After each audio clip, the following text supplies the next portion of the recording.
Is your English Bulldog displaying some aggressive behaviours towards other dogs or even worse towards other humans? Then don't worry, that is exactly what I'm going to help you with in today's video.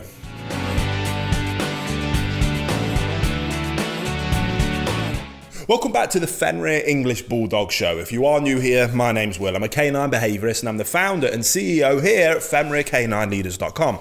This channel is dedicated to helping teach you everything that you could ever possibly want to know about the incredible English Bulldog and then how to become a high-level canine leader that raises perfect English Bulldog companions. So if you love the English Bulldog as much as we do and you want to have a perfect English Bulldog, then start that incredible journey by hitting that subscribe button, turning on the notification bell so that you never miss a future English Bulldog video.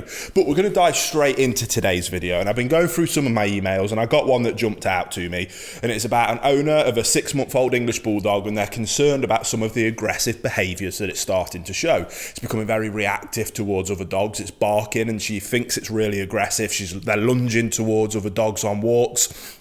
And she's concerned that if they didn't have it on a lead, it would attack those other dogs. Now, as a canine behaviourist, I specialise in large, powerful guarding breeds, and I specialise in mostly aggressive, reactive cases are the kind of things that I take and help people out with, because I want to work with those kind of death row dogs, we call them, the last resorts. If we can't fix it now, they're going to go into a shelter or unfortunately euthanized, as that is everything we do here at Fenrir, is to help stop that from happening. So I was going through those emails and those ones kind of jump out when people are starting to get really concerned. I don't know what to do. I don't know whether I might have to give up on this dog. So I thought I'll do this video here and hopefully be able to help other people that might be having similar challenges and difficulties.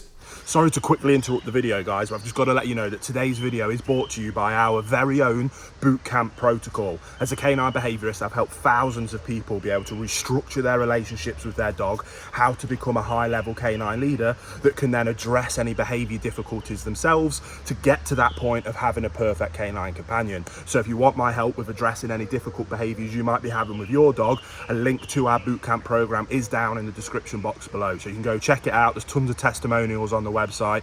It might be exactly what you're looking for, but we'll get straight back to the video you were just watching. So English Bulldogs displaying aggression. Now, it's quite common with English Bulldogs to be somewhat reactive towards other dogs, especially when they may either have those kinds of temperament tendencies to lean towards confidence, independence, outgoing, natural instincts often lends itself to aggressive reactive outbursts when not managed by a high-level leader, or just kind of any Bulldog being tenacious, even though they have now been bred for much more companion, calm, loving temperaments, and there's many examples of wonderful English Bulldogs with other dogs.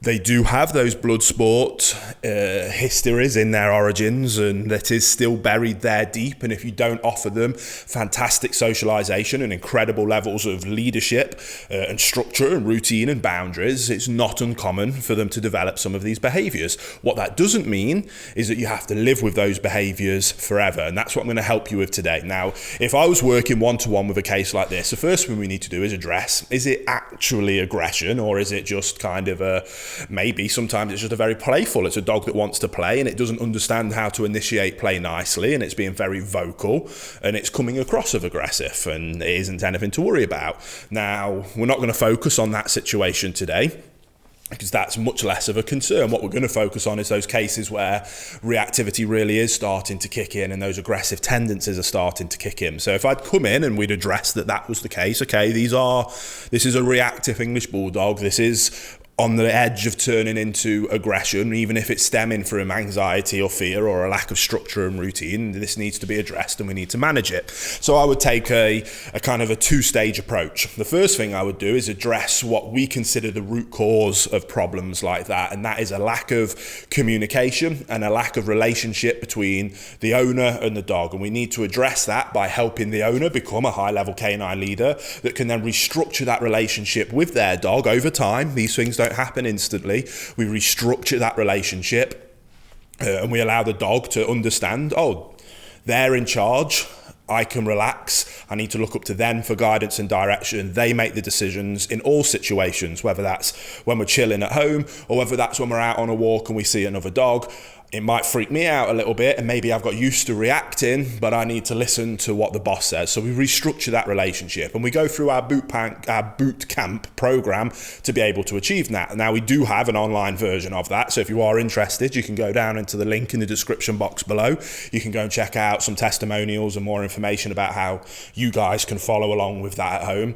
But that's how we restructure that relationship and get you to that point of a high-level canine leader with a dog that looks up to you for guidance and direction, because that is the essence. That's the root cause fix of the vast majority of issues. Now, a lot of times those behavior difficulties will naturally fall away, but what we need to do is, even though that's an ongoing process, it's a 4-week program, that boot camp program is, but what we want to do is help our owners and the people in this situation have what we call management strategies. So we're taking a 2-step approach. Most dog trainers might come in and try and help you with some management strategies, but we're never actually treating the root cause of the issue. What we do here at Fenrir is we like to first and foremost treat the root cause of the issue, which is the more difficult thing, but we tackle that head on, while simultaneously giving you some management strategies why that's happening. Now, when it comes to reactivity towards other dogs, one of the best things we can do, there's 2 things. If it's reaction in the house when people are coming to the door, if it's people, if it's dogs in the area,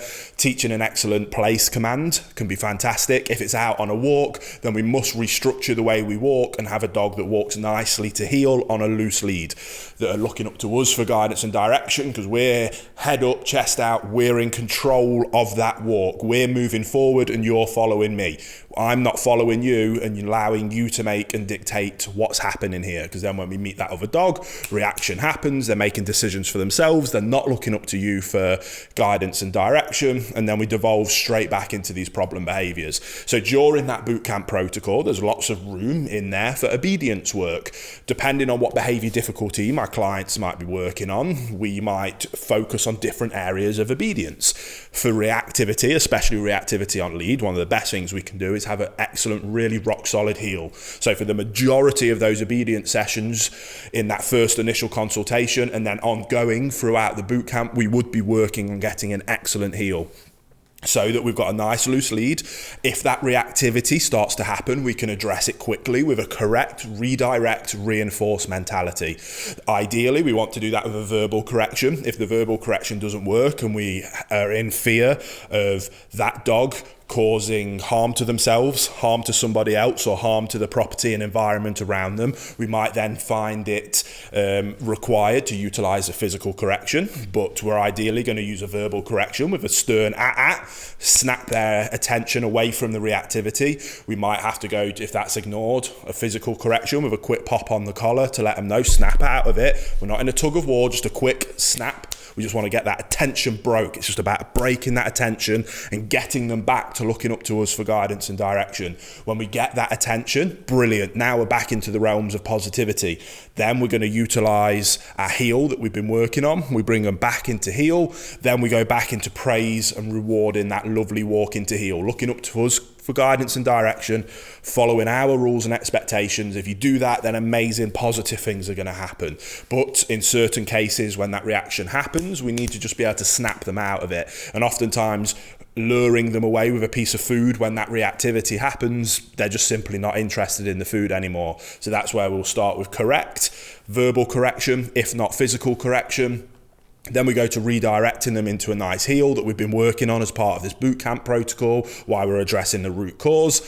We bring them back into heel. That allows us to manage the situation. And then if they are in heel, then we reinforce with high levels of praise, positive reinforcement, food rewards, a scratch behind the ears, whatever it is that your dog appreciates and you want to thank them for displaying the correct behaviors with. Because we can't correct a dog if we're not also going to then praise them when they do the right thing. We have to have the ability to, yes, I like that, please do that more. And no, I don't want you to do that. I need you to please stop it. Correct, redirect, reinforce. I hope that was helpful. I hope you could pull some tips out of that. Again, if you need my help with the bootcamp protocol, there'll be a link in the description box for you to go and have a little look at that. That's it, I think. Like and subscribe if you want to see some more English Bulldog videos. We've got videos coming to this channel every single week so you can learn everything about this incredible breed. So I can't wait to see you on the next episode of the Fenrir English Bulldog Show.